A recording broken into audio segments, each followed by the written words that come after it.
I used to think paranoia was something that happened to other people. People who jumped at shadows. People who connected dots that weren't really there. But when you notice the same car outside your house at 3 different stages of your life, when you realize someone knows which window you sleep beside, you stop asking if you're being watched. You start asking how long it's been happening and whether you were ever supposed to notice at all. I grew up in what you'd call a perfect suburban neighborhood. Tree-lined streets, wide driveways, houses that all looked different but felt identical. My family moved into our 3-story home when I was barely old enough to remember it. 2nd floor bedroom, window facing the street. 3rd floor, my dad's office, also facing the street. Those were the only 2 windows on the front of the house. That detail matters more than I ever wanted it to. At the time, it was just a house. Now it feels like a stage. The first thing happened when I was still in middle school. I didn't witness it. I overheard it. Early morning, my parents whispering in the kitchen. My dad's voice was low, tight, like he didn't want the words to exist. Later, my brother told me what actually happened. That night, my dad was working late, past midnight, street completely empty, until a car appeared. A large SUV rolling down the street so slowly it barely seemed real.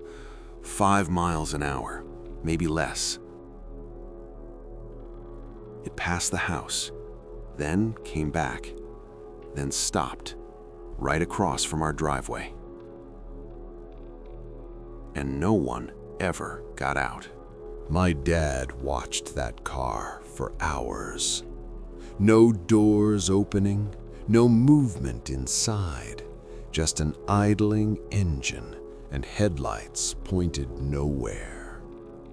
Around 2 a.m., exhaustion won. He fell asleep at his desk. When he woke at dawn, the car was still there. Same spot, same angle. It left just before sunrise, like it knew exactly when to disappear. That wasn't the first time my dad had noticed cars like that, just the first time one stayed. Years passed, nothing obvious, just enough time for denial to feel comfortable. Then I was 15, up late in my room, headphones on, window open just a crack. That's when I saw the light. Not steady, not random, a deliberate sweep. 3 cars, maybe more, creeping down the street. Flashlights scanning houses, windows, doors, yards. When the beam moved toward my window, I dropped to the floor. Seconds later, my ceiling lit up, bright, focused, like someone checking if I was hiding. I didn't sleep that night. My parents believed me. That almost made it worse. Cameras went up, motion lights, doorbells that recorded everything. But nothing ever appeared. No trespassers, no suspicious faces. Which meant one thing. Whatever this was knew exactly where not to stand, and exactly when we were watching. A few years later, we found it, hidden deep in the backyard. Small, black, a camera no bigger than a key fob. No memory card, no SIM, just a dead battery and unanswered questions. It hadn't been forgotten. It had been abandoned, like it had already seen everything it needed. Then the neighbors moved in. Not a family, just a couple. Quiet, observant.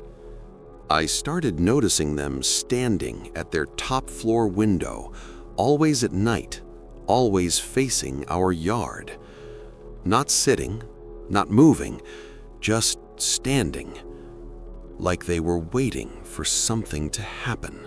One night, I saw a third person in their kitchen, bald, muscular, face burned into my memory for reasons I couldn't explain. When the woman closed the curtains, she didn't look outside. She didn't need to. Years later, different country, different continent. I thought that chapter was over. Then I saw him, sitting alone. Same face, same presence. When our eyes met, he left without paying. I saw him again days later, holding a camera, pointed a little too close to my family. That's when denial finally broke. Back home, nothing had changed. Same street, same house, same windows. But now I noticed how exposed they were, how visible we'd always been. That's when I realized this wasn't random. It was patient. I don't know who they are or what they want, but I know this. You don't watch a family for over a decade unless you're waiting for something. And whatever that moment is, I don't think it's passed yet.